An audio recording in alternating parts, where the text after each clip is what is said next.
তখন সন্ধে নেমে গেছে। বাস থেকে নেমে পড়ল চঞ্চল আর তার অফিসের সিনিয়র মৃণালদা। যেইভাবে ধুলো উড়াতে উড়াতে বাসটি এসেছিল ঠিক সেইভাবেই চলে গেল আবার ধুলো উড়াতে উড়াতে। রাস্তার একপাশে দাঁড়িয়ে রইল চঞ্চল আর তার বস মৃণালদা। এদিক ওদিক তাকিয়ে কিছু দেখতে না পেয়ে মৃণালদা বলে উঠলেন, দেখ দেখ, চারপাশটা তাকিয়ে দেখ, একটা টোটোও নেই। আমি এই ভয়টাই করছিলাম, এই রাত দুপুরে এতগুলো টাকা নিয়ে এইবার কি হবে। হাত ঘড়িটার দিকে তাকিয়ে চঞ্চল দেখল ঘড়িতে বাজে 7:10।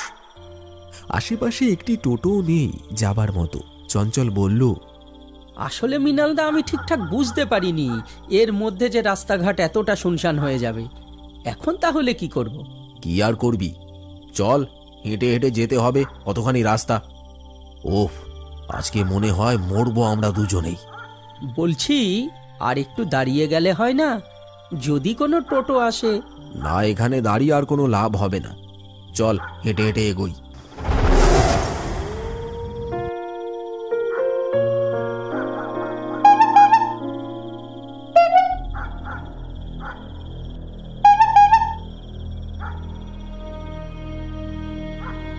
এই যে বাবুরা, এই তো রাতে কোথায় যাচ্ছেন হেঁটে হেঁটে?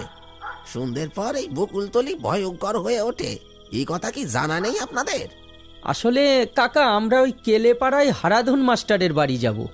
একটু পৌঁছে দিন না প্লিজ। চাইলে আমরা আপনাকে ডবল ভাড়া দিতে রাজি আছি। ডবল ভাড়া তো আমি এমনিই নিব, কিন্তু কথাটা হচ্ছে গিয়ে, এ তো রাতে আপনারা ওই হারাধন মাস্টারের বাড়িতে কি লিখে যাচ্ছেন?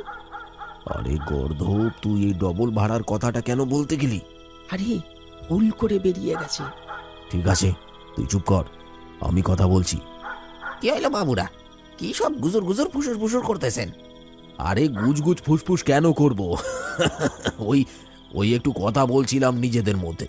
বলছিলাম, হারাধন মাস্টারের সাথে আমাদের একটু দরকার ছিল, আপনি আমাদের পৌঁছে দিন, আপনাকে ডবল ভাড়া দিয়ে দেব।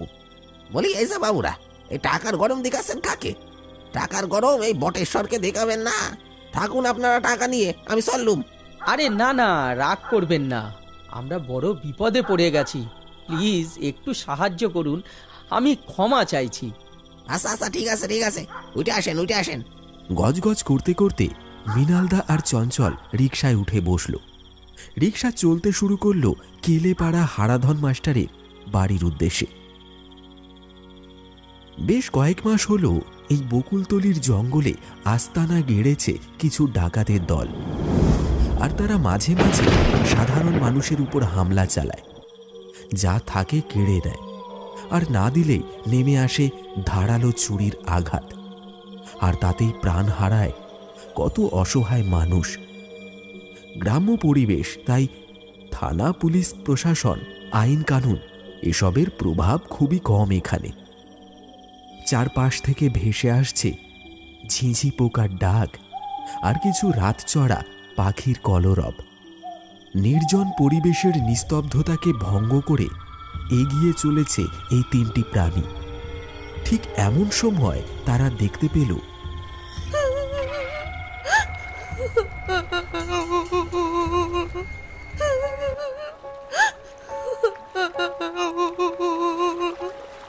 রে, এত রাতে ওই ব্রিজের উপরে কে দাঁড়ায় আছে?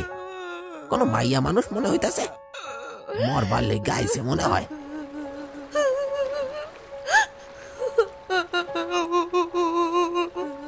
কাকা, কাকা, মনে হচ্ছে মেয়েটা নদীতে ঝাঁপ মারবে। তাড়াতাড়ি তাড়াতাড়ি থামো। মেয়েটিকে দেখে সবার মনে হচ্ছিল মেয়েটি কিছুক্ষণের মধ্যেই নদীতে ঝাঁপিয়ে পড়বে। চঞ্চল আর বাকি সবাই সেই মেয়েটিকে আটকানোর আগেই চিৎকার করে মেয়েটি ঝাঁপিয়ে পড়ল নদীতে।